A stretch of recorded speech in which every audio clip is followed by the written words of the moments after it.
सभी मित्रों का स्वागत है। विज्ञान भैरव तंत्र पार्ट 3। और आज हम हैं 72वें दिन में। और पेज नंबर है 87। भगवान कहते हैं, अतीत के अनुभव को फिर से जीना ये बड़ा काम है। हम सबके मन में घाव हैं। ऐसे घाव हैं जो अभी भी हरे हैं। अगर तुम उन्हें फिर से जी लोगे तो तुम निर्भर हो जाओगे। अगर तुम अपने अतीत में लौट सके और अधूरे अनुभवों को जी सके तो तुम अपने अतीत के बोझ से मुक्त हो जाओगे। तुम्हारा मन ताजा हो जाएगा। धूल झड़ जाएगी। अपने अतीत में से कोई ऐसा अनुभव स्मरण करो जो तुम्हारे देखे अधूरा पड़ा है। तुम किसी की हत्या करना चाहते थे। तुम किसी को प्रेम करना चाहते थे। तुम यह या वह करना चाहते थे, लेकिन वे सारे काम अपूर्ण रह गए, अधूरे रह गए। और वह अधूरी चीज तुम्हारे मन के आकाश पर बादल की भांति मंडराती रहती है। वह तुम्हें और तुम्हारे कृत्यों को सदा प्रभावित करती रहती है। उस बादल को विसर्जित करना होगा। तो उसके काल पथ को पकड़कर मन में पीछे लौटो और उन कामनाओं को फिर से जियो जो अधूरी रह गई हैं।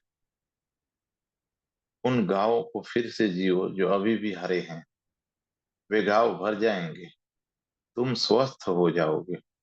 और इस प्रयोग के द्वारा तुम्हें एक झलक मिलेगी कि कैसे किसी अशांत स्थिति में शांत रहा जाए।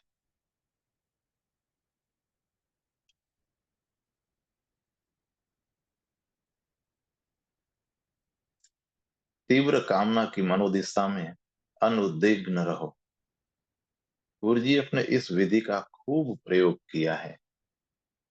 वह इसके लिए परिस्थितियां निर्मित करता था, लेकिन परिस्थितियां निर्मित करने के लिए एक समूह जरूरी है।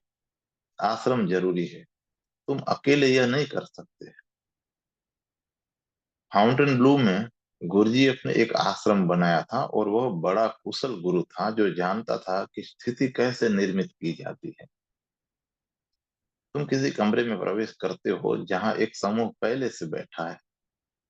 तुम कमरे में प्रवेश करते हो और तभी कुछ किया जाता है जिससे तुम क्रोधित हो जाते हो।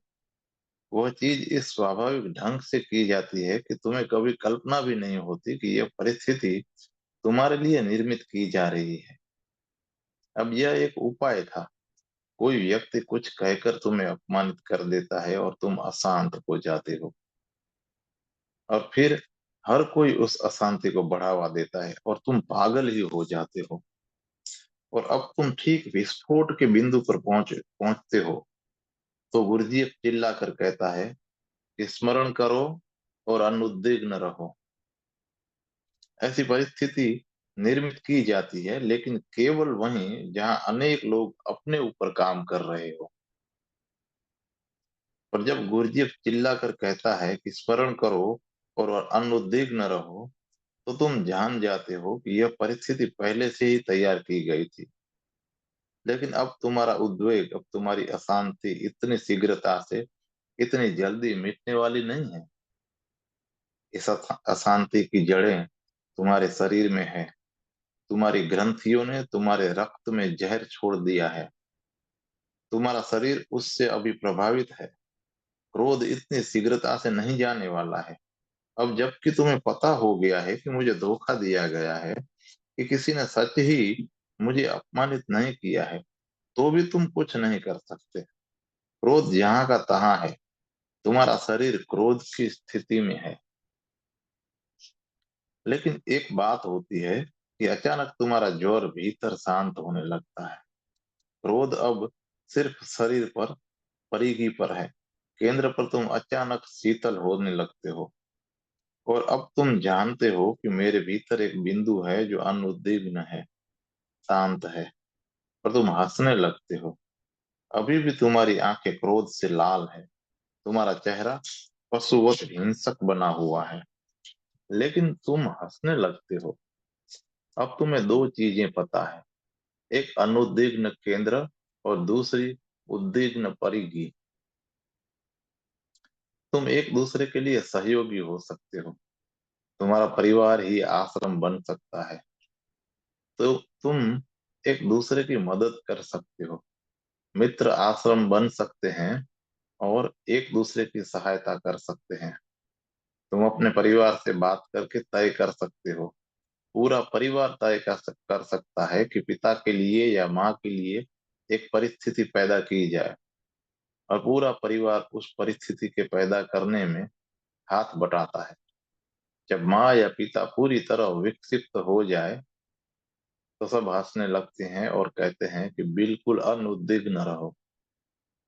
तुम परस्पर एक दूसरे की मदद कर सकते हो, और यह अद्भुत अनुभव है। जब तुम्हें किसी उत्तेजित परिस्थिति के भीतर एक शीतल केंद्र का पता चल जाए तो तुम उसे भूल नहीं सकते। और तब तुम किसी भी तरह की अशांत तब तुम किसी भी तरह की अशांत परिस्थिति में उसे स्मरण कर सकते हो और उसे पुनः उपलब्ध भी हो सकते हो। पश्चिम में अब एक विधि का चिकित्सा विधि का प्रयोग हो रहा है जिसे वे साइको ड्रामा कहते हैं। वह सहयोगी है और इसी तरह की विधियों पर आधारित है। इस साइको ड्रामा में तुम एक अभिनय करते हो, एक खेल खेलते हो। शुरू में तो वह खेल ही है, लेकिन देर अबेर तुम उससे वशीभूत हो जाते हो। और जब तुम वशीभूत होते हो, आविष्ट होते हो, तो तुम्हारा मन सक्रिय हो जाता है, क्योंकि तुम्हारे शरीर और मन स्व स्वचालित ढंग से काम करते हैं, स्वचालित व्यवहार करते हैं। तो साइकोड्रामा में व्यक्ति क्रोध की स्थिति में सचमुच क्रोधित हो जाता है। तुम सोच सकते हो कि वह अभिनय कर रहा है, लेकिन ऐसी बात नहीं है। संभव है कि वह सच में ही क्रोधित हो गया हो, केवल अभिनय ही न कर रहा हो, केवल कामना के वश में है, उद्वेग के वश में है, भाव के वश में है। और जब वह सच में उनसे आविष्ट हो जाता है, तभी उसका अनुभव यथार्थ मालूम पड़ता है। तुम्हारे शरीर को नहीं पता हो सकता है कि तुम अभिनय कर रहे हो या फिर सच में कर रहे हो। तुमने अपने ही जीवन में कभी देखा होगा कि तुम क्रोध का केवल अभिनय कर रहे थे और तुम्हारे अनजाने ही क्रोध सच बन गया, या कि तुम उत्तेजित नहीं थे, सिर्फ पत्नी या प्रेमिका के साथ खेल कर रहे थे कि अचानक और अनजाने सारा खेल सच हो गया। शरीर उसे पकड़ लेता है, और शरीर को धोखा दिया जा सकता है। शरीर नहीं जान सकता, विशेषकर काम वासना के प्रसंग में, कि यह सच है या अभिनय है। तुम कल्पना भी करते हो तो शरीर सोचता है कि वह सच है। काम केंद्र का सबसे अधिक कल्पनात्मक काम केंद्र शरीर का सबसे अधिक कल्पनात्मक केंद्र है। सिर्फ कल्पना से तुम काम केंद्र के शिखर को, ऑर्गेजम को उपलब्ध हो सकते हो। तुम शरीर को धोखा दे सकते हो। स्वप्न में भी तुम संभोग को, ऑर्गेजम को उपलब्ध हो सकते हो। स्वप्न में भी शरीर धोखा खा सकता है। तुम किसी के भी साथ सच में सच में भी संभोग नहीं कर रहे हो, सिर्फ स्वप्न में, कल्पना में तुम संभोग कर रहे हो। लेकिन शरीर में काम ऊर्जा का उद्रेक हो सकता है। शरीर एक गहन ऑर्गेजम को अनुभव कर सकता है। क्या होता है? शरीर कैसे धोखे में आ जाता है? अब शरीर नहीं जानता है कि क्या सच है और क्या झूठ है। जब भी तुम कुछ करने लगते हो तो शरीर सोचता है कि यह सच है, और वह वैसा ही व्यवहार करने लगेगा। साइकोड्रामा ऐसी विधियों पर आधारित है। तुम क्रोधित नहीं हो, सिर्फ क्रोध का अभिनय कर रहे हो, और फिर तुम उससे आविष्ट हो जाते हो। लेकिन साइकोड्रामा सुंदर है क्योंकि तुम जानते हो कि मैं महज अभिनय कर रहा हूँ। और तब परिधि पर क्रोध यथार्थ हो जाता है, और ठीक उसके पीछे तुम छिपकर उसका निरीक्षण करते रहते हो। तुम जानते हो कि मैं उद्विग्न नहीं हूं, लेकिन क्रोध है, उद्वेग है, अशांति है और फिर भी अशांति नहीं है। यह दो ऊर्जाओं का युगपत काम करने का अनुभव तुम्हें उनके अतिक्रमण में ले जाता है, और फिर असली क्रोध में भी तुम उसे अनुभव कर सकते हो। जब तुमने जान लिया कि उसे कैसे अनुभव किया जाए, तुम वास्तविक स्थितियों में भी उसे अनुभव कर सकते हो। इस विधि का प्रयोग करो, यह तुम्हारे समग्र जीवन को बदल देगी। और जब तुमने अनउद्विग्न रहना सीख लिया, तो संसार तुम्हारे लिए दुख न रहा। तो कुछ भी तुम्हें भ्रांत नहीं कर सकता है, तब कुछ भी तुम्हें सच में पीड़ित नहीं कर सकता है। अब तुम्हारे लिए कोई दुख न रहा, और तब तुम एक और काम भी कर सकते हो। गुरजीएफ यह करता था, वह किसी भी क्षण अपना चेहरा, अपनी मुख मुद्रा बदल सकता था।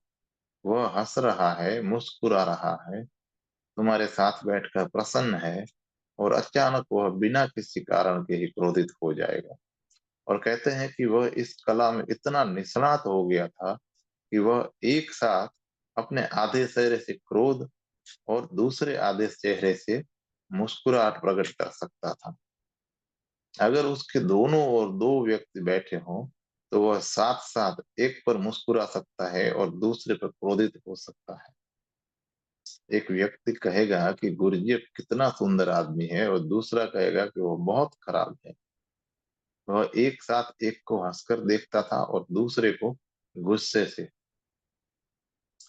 एक बार तुम अपने केंद्र को परिधि से पूरी तरह पृथक कर लो। तुम यह कर सकते हो। अगर तुम क्रोध और कामना की मनोदशा में अनुद्विग्न रह सकते हो, तो तुम क्रोध और कामना और उद्वेग के साथ खेल भी कर सकते हो। यह विधि तुम्हारे भीतर दो अतियों को अनुभव करने की विधि है। दोनों अतियां वहां विपरीत अतियां हैं। एक बार तुमने इन अतियों का बोध हो जाए, तो पहली दफा तुम अपने मालिक हुए, अन्यथा दूसरे मालिक हैं। तुम खुद गुलाम हो। तुम्हारी पत्नी जानती है, तुम्हारा बाप जानता है, तुम्हारे बेटे, तुम्हारे दोस्त जानते हैं कि तुम्हें कैसे हिलाया जा सकता है, तुम्हें कैसे अशांत किया जा सकता है, तुम्हें कैसे खुश और नाखुश किया जा सकता है। और जब दूसरा तुम्हें सुखी और दुखी कर सकता है, तो तुम मालिक नहीं हो, गुलाम ही हो। कुंजी दूसरे के हाथ में है। बस उसकी एक भंगिमा तुम्हें दुखी बना सकती है। उसकी एक मुस्कुराहट तुम्हें सुख से भर सकती है। तो तुम दूसरे की मर्जी पर हो। दूसरा तुम्हारे साथ कुछ भी कर सकता है। और अगर यह स्थिति है, तो तुम्हारी सब प्रतिक्रियाएं बस प्रतिक्रियाएं ही हैं। उन्हें क्रिया नहीं किया जा सकता, नहीं कहा जा सकता है। तुम सिर्फ प्रतिक्रियाएं कर रहे हो, क्रिया नहीं। कोई तुम्हारा अपमान करता है और तुम क्रोधित हो जाते हो, तो तुम्हारा यह क्रोध क्रिया नहीं है, यह महज एक प्रतिक्रिया है। और जब कोई तुम्हारी प्रशंसा करता है और तुम मुस्कुराने लगते हो, फूल कर कुप्पा हो जाते हो, तो यह प्रतिक्रिया है, यह क्रिया नहीं है। बुद्ध एक गांव से गुजर रहे थे। कुछ लोग उनके पास इकट्ठे हो गए। वे जब उनके विरोध में थे, उन्होंने बुद्ध का अपमान किया, उन्हें गालियां दी।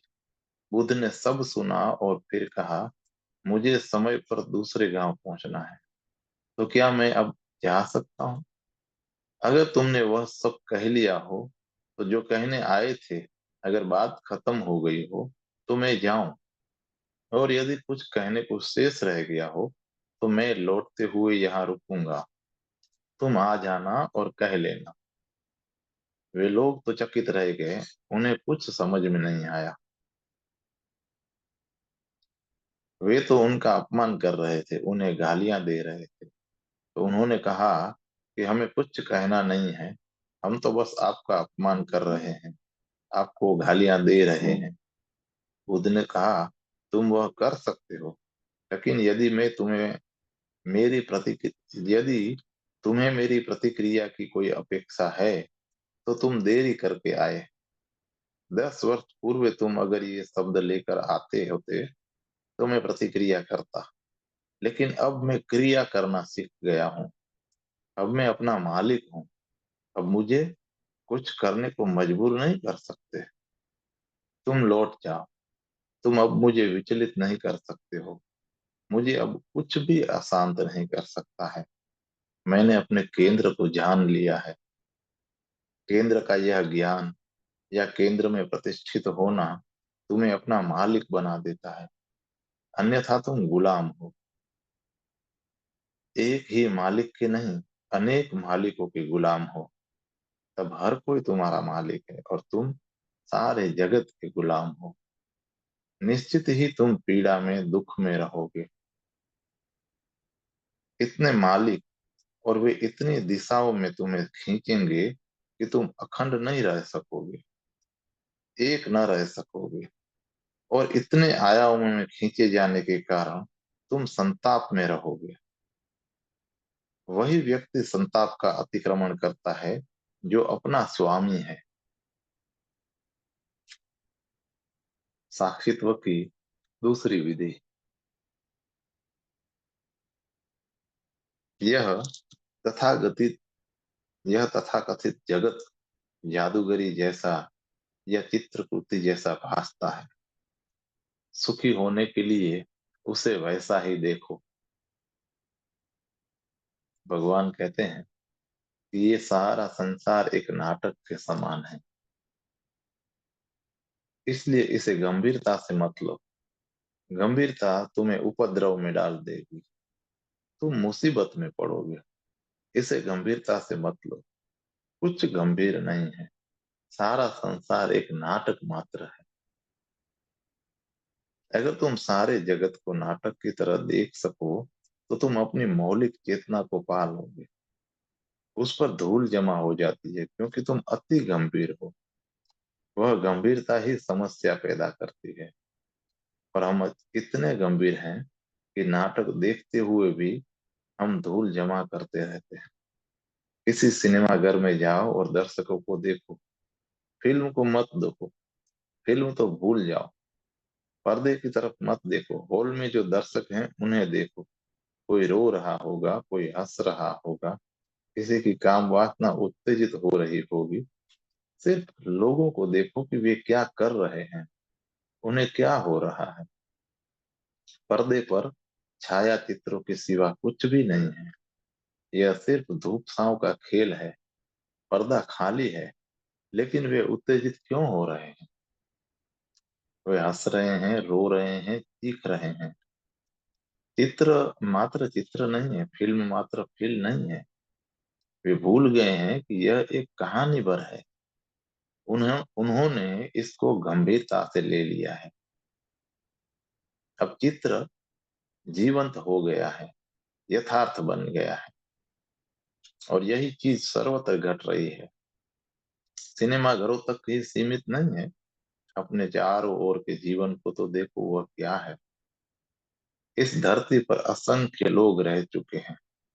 जहाँ तुम बैठे हो वहां कम से कम 10 लाशें गड़ी हैं। और वे लोग तुम्हारे जैसे ही गंभीर थे। वे अब कहाँ हैं? उनका जीवन कहाँ चला गया? उनकी समस्याएं कहाँ गई? वे लड़ते थे, एक एक इंच जमीन के लिए लड़ते थे। वह जमीन पड़ी है और वह लोग कहीं नहीं है। और मैं यह नहीं कह रहा हूं कि उनकी समस्याएं समस्याएं नहीं थी। वे थी, जैसे तुम्हारी समस्याएं समस्याएं हैं। वे गंभीर समस्याएं थी, जीवन मरण की समस्याएं थी। लेकिन कहाँ गई वे समस्याएं? और अगर किसी दिन पूरी मनुष्यता खो जाती है तो भी धरती रहेगी। वृक्ष बड़े होंगे, नदियां बहेंगी और सूरज उगेगा। और पृथ्वी को मनुष्यता की गैर मौजूदगी पर न कोई खेद होगा और न ही कोई आश्चर्य। जरा इस विस्तार पर अपनी निगाह को दौड़ाओ। पीछे देखो, आगे देखो, सभी आयामों को देखो और देखो कि तुम क्या हो। तुम्हारा जीवन क्या है। सब कुछ एक बड़े स्वप्न जैसा है, और हर चीज जिसे तुम इस क्षण गंभीरता से ले रहे हो, अगले ही क्षण वह व्यर्थ हो जाती है। तुम्हें उसकी याद भी नहीं रहती। अपने प्रथम प्रेम को स्मरण करो। कितनी गंभीर बात थी वह, जैसे कि जीवन ही उस पर निर्भर था। और अब वह तुम्हें स्मरण भी नहीं है, बिल्कुल भूल गया है। वैसे ही वे चीजें भी भूल जाएंगी जिन पर तुम आज अपने जीवन को निर्भर समझते हो। जीवन एक प्रवाह है, वहां कुछ भी नहीं टिकता है। जीवन भागती फिल्म की भांति है, जिसमें हर चीज दूसरी चीज में बदल रही है। लेकिन इस क्षण वह तुम्हें बहुत गंभीर, बहुत महत्वपूर्ण मालूम पड़ती है, और तुम उद्विग्न हो जाते हो। यह विधि कहती है कि यह तथाकथित जगत जादूगरी जैसा, चित्रकृति जैसा भासता है। सुखी होने के लिए उसे वैसा ही देखो। भारत में हम इस जगत को परमात्मा की सृष्टि नहीं कहते, हम इसे लीला कहते हैं। यह लीला की धारणा बहुत सुंदर है। सृष्टि की धारणा गंभीर मालूम पड़ती है। ईसाई और यहूदी ईश्वर बहुत गंभीर हैं। एक अवज्ञा के लिए आदमी को अदन के बगीचे से निकाल दिया गया, और न सिर्फ आदम को, बल्कि उसके कारण पूरी मनुष्यता को बाहर निकाल दिया गया। वह हमारा पिता था, और हम सब उसके कारण दुख में पड़े हैं। ईश्वर बहुत गंभीर मालूम पड़ता है। उसकी अवज्ञा नहीं होनी चाहिए, और अगर अवज्ञा होगी तो वह बदला लेगा, और उसका प्रतिशोध अभी तक चल रहा है। प्रतिशोध के मुकाबले में पाप इतना बड़ा नहीं लगता है। सच तो यह है कि आदम ने परमात्मा की बेवकूफी के चलते यह पाप किया। परमपिता परमात्मा ने आदम से कहा कि ज्ञान के वृक्ष के पास मत जाना और उसका फल मत खाना, और यह निषेध ही निमंत्रण बन गया। यह मनोवैज्ञानिक बात है। उसे बड़े बगीचे में केवल ज्ञान के वृक्ष का आकर्षण हो गया, क्योंकि वह निषिद्ध था। कोई भी मनोविज्ञानी कहेगा कि भूल परमात्मा की थी। अगर उस वृक्ष के फल को नहीं खाने देना था तो उसकी चर्चा नहीं करनी थी। तब आदम उस वृक्ष तक कभी नहीं पहुंचता, और मनुष्यता अभी भी बगीचे में रहती होती। लेकिन इस आज्ञा ने कि मत खाना, सारा उपद्रव खड़ा कर दिया। इस निषेध ने उपद्रव पैदा किया, क्योंकि आदम ने अवज्ञा की, वह स्वर्ग से निकाल बाहर कर दिया गया। और प्रतिशोध कितना बड़ा है। ईसाई कहते हैं कि जीसस हमें हमारे पाप से उद्धार दिलाने के लिए, हमें आदम ने किए पाप से मुक्त करने के लिए सूली पर चढ़ गए। तो ईसाइयों की इतिहास की पूरी धारणा दो व्यक्तियों पर निर्भर है, आदम और जीसस। आदम ने पाप किया, और जीसस उससे हमारा उद्धार करने के लिए सूली पर चढ़े। उन्होंने आम आदमी को क्षमा दिलाने के लिए सब यंत्रणा झेली, पीड़ा झेली। लेकिन ऐसा नहीं लगता कि ईश्वर ने अब भी समाधान दिया हो। जीसस को तो सूली लग गई, लेकिन मनुष्यता अब भी उसी भांति दुख में है। पिता के रूप में ईश्वर की धारणा ही गंभीर है, कुरूप है। ईश्वर की भारतीय धारणा सृष्टा की नहीं, लीलाधर की है। वह गंभीर नहीं है, वह खेल रहा है। नियम है, लेकिन वे खेल के नियम हैं। उनके संबंध में गंभीर होने की जरूरत नहीं है। कुछ पाप नहीं है, भूल भर है, और तुम भूल के कारण दुख सहते हो। इसलिए नहीं कि परमात्मा तुम्हें दंड देता है। तुम नियम न पालने के कारण कष्ट में पड़ते हो। परमात्मा तुम्हें दंडित नहीं कर रहा है। लीला को लीला की पूरी धारणा जीवन को एक नाटकीय रंग दे देती है। जीवन एक लंबा नाटक हो जाता है, और यह विधि इस लीला की धारणा पर आधारित है।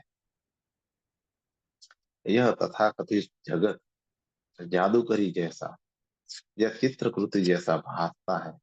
सुखी होने के लिए उसे वैसा ही देखो। अगर तुम दुखी हो तो इसलिए कि तुमने जगत को बहुत गंभीरता से लिया है। और सुखी होने का कोई उपाय मत खोजो, सिर्फ अपनी दृष्टि को बदलो। गंभीर चित्त से तुम सुखी नहीं हो सकते। उत्सव मनाने वाला चित्त ही सुखी हो सकता है। इस पूरे जीवन को एक नाटक, एक कहानी की तरह लो। ऐसा ही है। और अगर तुम उसे इस भांति ले सके तो तुम दुखी नहीं होगे। तुम अति गम दुख अति गंभीरता का परिणाम है। 7 दिन के लिए वर यह प्रयोग करो। 7 दिन तक एक ही चीज को स्मरण रखो। ये सारा जगत नाटक मात्र है। और तुम वही नहीं रहोगे जो अभी हो। सिर्फ 7 दिन के लिए प्रयोग करो। तुम्हारा कुछ खो नहीं जाएगा, क्योंकि तुम्हारे पास खोने के लिए भी तो कुछ नहीं है। तुम प्रयोग कर सकते हो। 7 दिन तक सब कुछ नाटक समझो, तमाशा समझो। इन 7 दिनों में तुम्हें तुम्हारे बुद्ध स्वभाव की, तुम्हारी आंतरिक पवित्रता की और अनेक झलकें मिलेंगी। और इस झलक के मिलने के बाद तुम फिर वही नहीं रहोगे जो हो। तब तुम सुखी होगे। और तुम सोच भी नहीं सकते कि वह सुख किस तरह का होगा, क्योंकि तुमने कोई सुख नहीं जाना है। तुमने सिर्फ दुख की कम और अधिक मात्राएं भर जानी है। तुम कभी ज्यादा दुखी थे और कभी कम। तुम नहीं जानते हो कि सुख क्या है। तुम उसे नहीं जान सकते हो। जब तुम्हारी जगत की धारणा ऐसी है कि तुम उसे बहुत गंभीरता से लेते हो, तो तुम नहीं जान सकते हो कि सुख क्या है।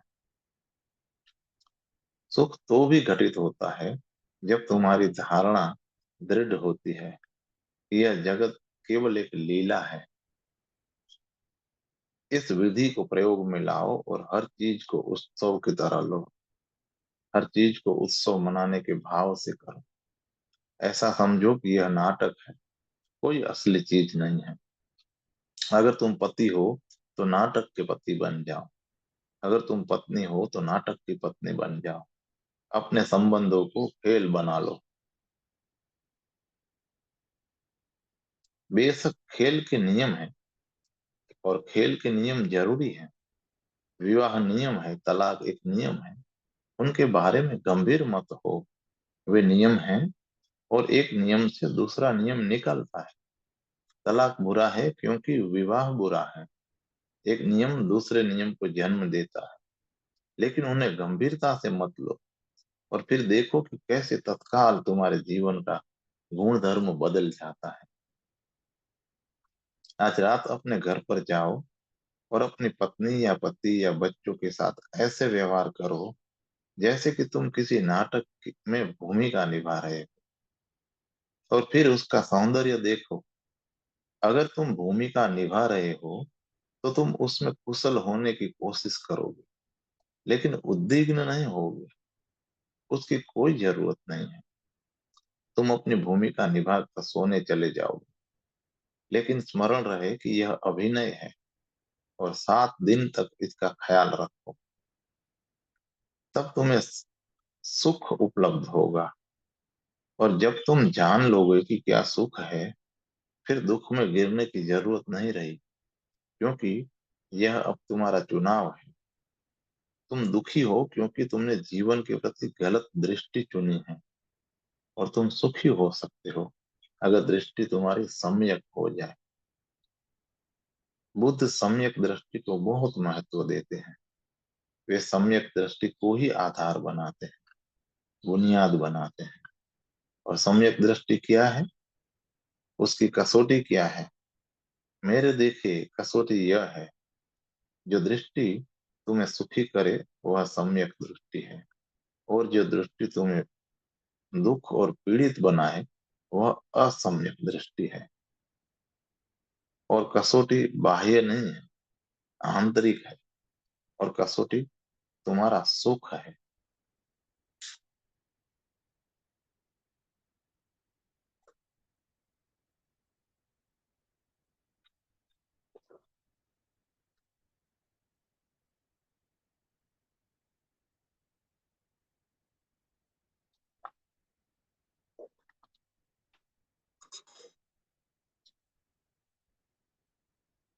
साक्षित्व की तीसरी विधि,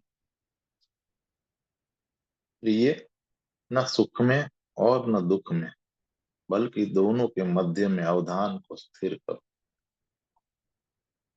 प्रत्येक चीज ध्रुवीय है और अपने विपरीत के साथ है, और मन एक ध्रुव से दूसरे ध्रुव पर डोलते रहता है, कभी मध्य में नहीं ठहरता है।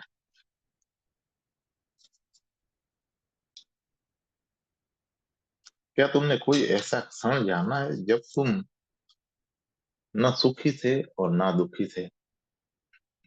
क्या तुमने कोई ऐसा क्षण जाना है जब तुम न स्वस्थ थे न बीमार थे? क्या तुमने कोई ऐसा क्षण जाना है जब तुम न यह थे न वह, जब तुम ठीक मध्य में थे, ठीक बीच में थे? मन अविलंब एक अति से दूसरी अति पर चला जाता है। अगर तुम सुखी हो तो देर अबेर तुम दुख की तरफ गति कर जाओगे, और शीघ्र ही गति कर जाओगे। सुख विदा हो जाएगा और तुम दुख में हो जाओगे। अगर तुम्हें अभी अच्छा लग रहा है तो देर अबेर तुम्हें बुरा लगने लगेगा, और तुम बीच में ही कहीं नहीं रुकते।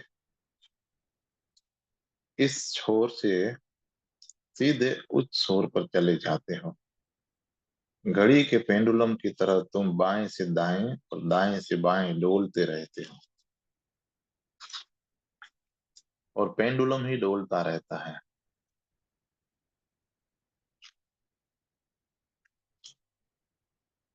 एक गुह्य नियम है, जब पेंडुलम बाई ओर जाता है तो लगता है कि बाई ओर जा रहा है, लेकिन सच में तो वह दाईं ओर जाने की शक्ति इकट्ठी कर रहा होता है। और वैसे ही जब वह दाईं ओर जा रहा है होता है तो वह बाईं ओर जाने के लिए शक्ति जुटा रहा है। तो जैसा दिखाई पड़ता है वैसा है नहीं। जब तुम सुखी हो रहे हो तो तुम दुखी होने के लिए शक्ति जुटा रहे हो। तो जब मैं तुम्हें हंसते देखता हूँ तो मैं जानता हूँ कि रोने का क्षण दूर नहीं है। भारत के गांवों में माताएं यह जानती है। जब कोई बच्चा बहुत हंसने लगता है तो वे कहती हैं कि उसका हंसना बंद करो, अन्यथा वह अब रोएगा। यह होने ही वाला है। अगर कोई बच्चा बेहद खुश हो सकता है तो उसका अगला कदम दुख में पड़ने ही वाला है। इसलिए माताएं उसे रोकती हैं, अन्यथा वह दुखी होगा। लेकिन यही नियम विपरीत ढंग से भी लागू होता है, और लोग यह नहीं जानते हैं। जब कोई बच्चा रोता है तो तुम उसे रोने से रोकते हो, तो तुम उसका रोना ही नहीं रोकते हो, तुम उसका अगला कदम भी रोक रहे हो। अब वह सुखी भी नहीं हो पाएगा। जब बच्चा रोता है तो उसे रोने दो। बच्चा जब रोता है तो उससे मदद दो कि वो रोए। जब तक उसका रोना समाप्त होगा वह शक्ति जुटा लेगा, वह सुखी हो सकेगा। अब मनोवैज्ञानिक कहते हैं कि जब बच्चा सीखता हो रोता हो चीखता हो तो उसको रोको मत, उसे मनाओ मत, उसे बहलाओ मत। उसके ध्यान को रोने से हटाकर कहीं अन्यत्र जान ले जाने की कोशिश मत करो। उसे रोना बंद करने के लिए रिश्वत मत दो, कुछ मत करो। बस उसके पास मौन बैठे रहो और उसे रोने दो, चिल्लाने दो, चीखने दो। तब वह आसानी से सुख की ओर गति कर पाएगा। अन्यथा वह न रो सकेगा और न ही सुखी हो सकेगा। हमारी यही स्थिति हो गई है। हम कुछ नहीं कर पाते। हम और हंसते हैं तो आधे दिल से, और रोते हैं तो भी आधे दिल से। लेकिन यही मन का प्राकृतिक नियम है। वह एक छोर से दूसरे छोर पर गति करता रहता है। यह विधि एक प्राकृतिक नियम को बदलने के लिए है। प्रिय, न सुख और न दुख में, बल्कि दोनों के मध्य में अवधान को स्थिर करो। किन्हीं भी ध्रुवों को, विपरीतताओं को चुनो और उनके मध्य में स्थिर होने की चेष्टा करो। इस मध्य में होने के लिए तुम क्या करोगे? मध्य में कैसे होोगे? एक बात कि जब तुम दुख में होते हो तो क्या करते हो? जब दुख आता है तो तुम उसमें बचना चाहते हो, भागना चाहते हो। तुम दुख नहीं चाहते हो, तुम उससे भागना चाहते हो। तुम्हारी चेष्टा रहती है कि तुम उससे विपरीत को पालो, सुख को पालो, आनंद को पालो। और जब सुख आता है तो तुम क्या करते हो? तुम चेष्टा करते हो कि सुख बना रहे, ताकि दुख ना आ जाए। तुम उससे चिपके रहना चाहते हो।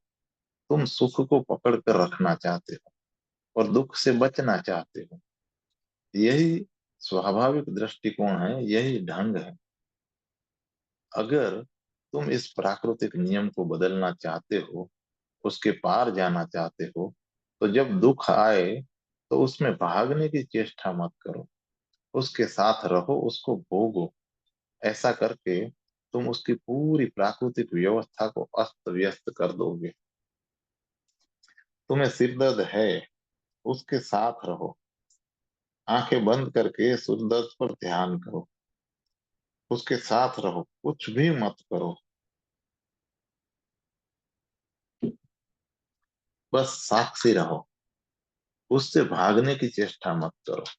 और जब सुख आए और तुम किसी क्षण विशेष रूप से आनंदित अनुभव करो, तो उसे पकड़कर उससे चिपको मत। आंखें बंद कर लो और उसके भी साक्षी हो जाओ। सुख को पकड़ना और दुख से भागना धूल से भरे चित्त का स्वाभाविक लक्षण है। और अगर तुम साक्षी रह सको तो देर अबेर मध्य को उपलब्ध हो ही जाओगे। प्राकृतिक नियम तो यही है कि एक से दूसरी अति पर जाते रहो। अगर तुम साक्षी रह सके तो तुम मध्य में होगे। बुद्ध ने इसी विधि के कारण अपने पूरे दर्शन को मध्यम निकाय कहा है, मध्य मार्ग कहा है। कहते हैं कि सदा मध्य में रहो, चाहे जो भी विपरीतताएं आए, तुम सदा मध्य में रहो। और साक्षी होने से मध्य में हुआ जाता है। जिस क्षण तुम्हारा साक्षी खो जाता है, तुम या तो आसक्त हो जाते हो या विरक्त। तुम विरक्त हुए तो दूसरी अति पर चले जाओगे, और आसक्त हुए तो इस अति पर बने रहने की चेष्टा करोगे। लेकिन तब तुम कभी मध्य में नहीं होगे। सिर्फ साक्षी बनो, न आकर्षित हो न विकर्षित। सिर दर्द है तो उसे स्वीकार करो, वह तथ्य है। जैसे वृक्ष है, मकान है, रात है, वैसे ही सिर दर्द है। आंखें बंद करो और उसे स्वीकार करो। उससे बचने की चेष्टा मत करो। वैसे ही तुम सुखी हो तो सुख के तथ्य को स्वीकार करो। उससे चिपके रहने की चेष्टा मत करो। दुखी होने का भी प्रयत्न मत करो, कोई भी प्रयत्न मत करो। सुख आता है तो आने दो, दुख आता है तो आने दो। तुम शिखर पर दृष्टा बने रहो, जो सिर्फ चीजों को देखता है। सुबह आती है, शाम आती है, फिर सूरज उगता है और डूब जाता है। तारे हैं और अंधेरा है, फिर सूर्योदय। और तुम शिखर पर खड़े दृष्टा हो। तुम कुछ नहीं कर सकते, तुम सिर्फ देखते रहते हो। सुबह आती है, इस तथ्य को तुम भली भांति देख लेते हो। और तुम जानते हो कि अब सांझ आएगी, क्योंकि सांझ सुबह के पीछे पीछे आती है। वैसे ही जब सांझ आती है तो तुम उसे भी भली भांति देख लेते हो, और तुम जानते हो कि अब सुबह आएगी, क्योंकि सुबह सांझ के पीछे पीछे आती है। जब दुख है तो तुम उसके भी साक्षी हो। तुम जानते हो कि दुख आया है, देर अबेर वह चला जाएगा और उसका विपरीत ध्रुव आ जाएगा। और जब सुख आता है तो तुम जानते हो कि वह सदा नहीं रहेगा। दुख कहीं पास ही छिपा होगा, आता ही होगा। तुम खुद दृष्टा बने रहते हो। अगर तुम आकर्षण और विकर्षण के बिना, लगाव और दुराव के बिना देखते रहे, तो तुम मध्य में आ जाओ। और जब पेंडुलम बीच में ठहर जाएगा, तो तुम पहली दफा देख सकोगे कि संसार क्या है। जब तक तुम दौड़ रहे हो, तुम नहीं जान सकते कि संसार क्या है। तुम्हारी दौड़ सब कुछ को भ्रांत कर देती है, धूमिल कर देती है। और जब दौड़ बंद होगी, तो तुम संसार को देख सकोगे। तब तुम्हें पहली बार सत्य के दर्शन होंगे। अकंप मन ही जानता है कि सत्य क्या है। कंपित मन सत्य को नहीं जान सकता है। तुम्हारा मन ठीक कैमरे की भांति है। अगर तुम चलते हुए फोटो लेते हो, तो जो भी चित्र बनेगा वह धुंधला धुंधला होगा, अस्पष्ट होगा, विकृत होगा। कैमरे को हिलना नहीं चाहिए। कैमरा हिलेगा तो चित्र बिगड़ेगा ही। तुम्हारी चेतना एक ध्रुव से दूसरे ध्रुव पर गति करती रहती है। और इस भांति तुम जो सत्य जानते हो वह भ्रांति है, दुस्वप्न है। तुम नहीं जानते हो कि क्या क्या है। सब भ्रम है, सब धुआं धुआं है। सत्य से तुम वंचित रह जाते हो। सत्य को तुम तब जानते हो जब तुम मध्य में ठहर जाते हो, जब पेंडुलम ठहर जाता है और तुम्हारी चेतना वर्तमान के क्षण में होती है, केंद्रित होती है। अचल और अपंग अकंप अचल और अकंप चित्त ही सत्य को जानता है।